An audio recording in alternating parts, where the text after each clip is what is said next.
And the last thing is the thing you need most, at least if you're doing AQA. I don't know about all the other like exam boards, but we did AQA, so we had to write 2 essays for our final exam. So one one was in a book, on a book, and then the other one was on a movie, La Haine, and then the book was on Sac TV. So it was a journey, to say the least. Year 12 was hell. Oh my It God. was so bad. Like year 12, we all thought we were gonna flop French. We were like, oh my gosh, what is this and everything. What percentage was it? 30 What do you mean? of our grade? No, it was 20%, wasn't it? I think it was 20. It wasn't a large percentage, but it was large enough to make you like change your grade, basically. Yeah. So how did we change, like, overturn year 12? Ha! Year 12 was bad. As in, we had a teacher, and she. I'm very confident in my English. I've always been good at English, and I'm just using the same English structures in French. She would come over with a red pen. No. The amount of times I almost cried. Like, it's not even a joke. My self-esteem was shattered. My pride out the window. Oh my God, it humbles you. Essays humble you. She does. You're just like, wow, did I really pick this subject? What? But trial and error. It depends on what structure your teacher teaches you, because obviously she was very like vigilant in what she wanted us to do. But I will say one tip that towards the end, when we started getting our act together. Yeah, our act together. Like that, yeah. When it came to introductions, and I told you this very late, I would use the same introduction every single time for every single essay, but you would never know. I would just talk about the same things and adapt it to the question. Basically, in my introductions, I'll talk about context a little bit. So like with La Haine, I will talk about Makome and Usekin, because you know that's usually my conclusion. Oh really? Yeah. Oh, really different. And then I'd say the film was released in this year, blah blah blah. It reflected these events, and that can link to any theme. Like just tweak it a little bit. So once you get like the nice green tick next to your paragraph, that is your paragraph for life. And the examiner will never know that you're just repeating the same thing, because that's the first time they're seeing it. So that's what I would do, just to get rid of the stress of having to create something new each time. You see, my journey was different, yeah? So, after the year 12, like, turmoil, whatever, it was a mess. So, I decided to take a quiz and put my act together in summer. So what I did, I took all my flopped essays, and like at the end of year 12, I actually did a decent essay. Yeah. So what I did, I looked at the structure that I used in that essay, and like highlighted the good bits that I liked and the bits that I would actually keep, and then I compared it to the ones that I flopped. And the thing is, the essays you flop are still golden, because you can still get like good points out of it, but you can see the way that you can just improve on structure and stuff. Yeah. And then what I did afterwards, I wrote another essay. And when September came by, I gave it to my teacher. She marked it for me, and it was even better than the one I wrote. This girl had essays every flipping week. I felt like I was not on it. No, I actually did. I just wanted to put my act together. Yeah. So like, so it was better than the one I wrote before summer started, and I was like, wow, that's great. So basically, I started writing essays upon essays upon essays until I got to the point where I liked it. Yeah. And I was like, okay, that's fine. But when it comes to actually writing the essays, it is important that you have a nice, clear structure, and all the different paragraphs address an actual point in the question. So the thing about me, my introductions were very vague in comparison to yours. So I would just say, the movie Lion or whatever I would just give like a very brief introduction to the movie itself, and then my actual like argument for the what's that thing called, the answer, the question. And so I would do that in the introduction, and it would be very vague, but you can still like, it's like what's that thing when you kind of point to the points you're gonna make in the essay. So that's what I did, and then each actual paragraph will address that. So for example, let's say what's that thing called, the question was on like violence. I would say there's violence between like the police and like the young people wherever, and like how the violence can be portrayed from an actual character or like an actual object, or oh my days, I love the technique facts. So basically I tried to bring everything inside the essay, and then all my context will be found at the conclusion. So every single bit of our context will be in the conclusion, yeah. So because what I do with context is to reaffirm my actual points throughout the paragraphs. Yeah. So that's why I'd never actually mentioned the context in the introduction unless it was needed. So yeah.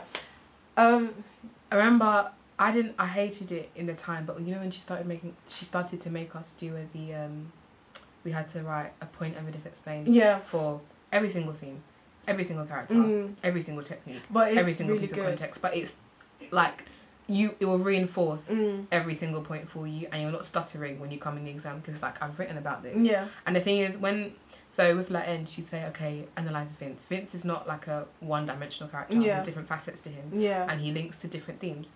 So I would do a little paragraph, not even a paragraph, a sentence on how he portrays violence, how he shows her circle of his heel, how he does XYZ. Yeah. And it just changed the whole game for me. So when I was doing practice essays, sometimes I'd have that next to me. So I'm not just sitting there confused. I have a list of valid points that my teacher has marked, a list of sentence starters that my teacher has said, yeah, this is logical, this is not gibberish. And it just saves so much time. Yeah. But I wouldn't recommend doing that until like the end. Oh yeah. So I don't so to just like keep it brief, it will be it's literally just shady. Making a sheet. Yeah, a sheet of like PEA paragraphs, right? So it will be points, evidence and analysis, and you say the actual point. If it's a character, you say he's aggressive, and then you show the actual evidence, which would definitely be a quote, and or even a technique or whatever, like something they do. But you always have to include evidence in your paragraphs to make it look better. Oh, memorize quotes. Yes, memorize your quotes. It sounds horrible, but memorize them. It is really important because that's what sets apart a B from an A. You don't need to know a lot either. Yeah, that's true. Like I learned like let's say 10 maximum for each thing. For each? Yeah. What? No, as in what's that thing for the book and then for the because I will just use it, like I'll be like, oh yeah, and then afterwards you analyze it and you bring it back to your what's that thing, the question. Okay, you know we shouldn't answer the question until the conclusion, and I was very angry with her when she said that because I didn't agree personally. You know what, I do that now. Exactly, like, I incorporate it makes so much sense. Essays, yeah. You don't have to say. Therefore, the answer to the question of I want your essay to be repetitive. I cannot say thus this shows violence in the Borneo, that and this shows violence in the Borneo, and this because what am I going to write in my conclusion? You have to be kind of vague but still clear about your point. Yeah. So let's say the thing is violence. My first paragraph would be violence with the young people. Second paragraph would be violence with the police. Third one would be how they interact and the consequence of that. And then in my conclusion, I would say therefore violence is a bad thing because these are the consequences. Yes. And that's why I bring my context in as well. Yeah. Because it makes sense to use it. Yeah. So yeah, make sure you practice writing essays. It's like the development won't happen until you actually start taking the steps to do so. It'll really hurt your ego, but it's worth it. It is really worth it. Like the more essays you write, the more you know like what is going right and what is going wrong, and you can just better yourself. And on top of that, do you like learn your quotes? Like if you need Quizlet to learn them, that's what I did. It's really important you do so because that's what sets off a B from an A or whatever. And what was the last point? To always answer the question at the end of your essay because it just makes it more interesting, and the actual like examiner would be more like engaged, and really excited to find out what you're going to say at the end. So yeah, to conclude, obviously we just gave you guys the whole like advice and all that, but you can actually do this, so to say the least, because at the very start I was really overwhelmed, like our first ever lesson, because I remember I came out of GCSE French, all I could say was Je m'appelle Blessing, so imagine I'm not walking into my French A-level class and she just gave us an actual article in French, and I was really lost, and it was about cyber société, and I'm like, what the heck is this? I did not know that was a word, so I was like really struggling, and I was like, I'm gonna drop it at the end of the year, and that didn't happen. No. I'm now here studying French law. Wow. So it just shows that if you work hard and you actually just firm it, you will be able to just like succeed and do well in it. Don't give up on it too quickly, but because like that would have been a mistake. I'm not gonna I feel like, in my opinion, fight me if you want, I don't care. you cannot do AS French. As it, not that you can't do it, but it's something, it takes a long time to develop, and you will not start seeing those like tangible results until year 13. Because it's hard at the start of year 12. Like, the amount of times I said in my head I'm going to drop this subject. Same. But you can't expect to see results immediately. Yeah. It's not going to go well immediately. You're going to struggle until, let's say, like May. Yeah. And then you'll look back, and like I remember us looking back and realising that the way the teacher spoke to us so slowly at the start of the year, and now we just had like back and forth conversations. And I was like, what did this? And we actually understood her when she was speaking fast. Like, I wasn't faking it for once. Like, at the start we'd be like, we. Do you know I used to like? What? She would like give instructions, and I would just. Yeah, and the thing is, you'll be the only person nodding, and I'll be so confused. Oh, me? Was I always nodding? Yeah. I was stunting. Then I'd look to the side and see what everyone else was doing, because I don't know what she just told me. I thought you were the only person. We all thought you were the only person that knew. No way! I was confused. And the thing is, I'll just give her a look. I'm like, no way! Yeah. I'll be so confused. So, yeah, we're all starting it, like, we're all, like, faking it at the start, but eventually you just get used to it. Yeah, and you have to struggle together. Yeah. The barriers come down. Make a group chat. Call it the struggle group chat or whatever. I need a group chat when nobody's making it, it's fine. Yeah, it's but, okay. like, if your class is lit or whatever, just make a group chat. Either way, you still need it to, like, send each other, like, the work or whatever. And it's just nice knowing that you have like a nice support network, and if you need any help, your teacher is always there for that. So that's I think that's what actually kept me doing A-level French, because it came to a point, you know, the essays. It came to a point where I was like, I'm done. Like, what is this? You started off really well though with the essays. Yeah, and then I went really bad. So I go to her. I'm like, you know what? I actually want to get like a name at the end of this, and the way it's looking is not happening. And she was like, girl, it's just a start. That's how it goes. Yeah. And then you will just flourish in year 13. And she was like, I can see the grade in you. You just need to work hard for it. Miss O'Brien, that's why I really respect her. Yeah. She's so cute. Love her. So she was like, I see the grade in you. You just need to work hard for it. And like, if you need help or whatever, just come to me or whatever. So that's when I started banging out the essays. And then that's when I started seeing the progress. So sometimes all you need is just that little pep talk from your teacher, or from like someone that you actually respect or whatever. And it's just going to start happening. You're going to be like, wow, this is actually me. Yeah. So getting that grade in French is possible as long as you work hard for it. And like, and as you said, don't drop it at year 12, because it's not enough. Like, year 12 will still start over. When not at year 12, you start over because you realise GCSE you didn't learn anything. Did not learn anything at all. Like, GCSE is just there for decoration. Honestly. Literally. What? Anyway, I have a tip. I forgot. What? This is a good one as well. What? So I used to go on Netflix. This helps with all of the above. It helps with vocab, listening, kind of, vocab and reading. Yeah. I used to go on Netflix, and a lot of Netflix originals and certain older shows will have French subtitles, even though it's an English show.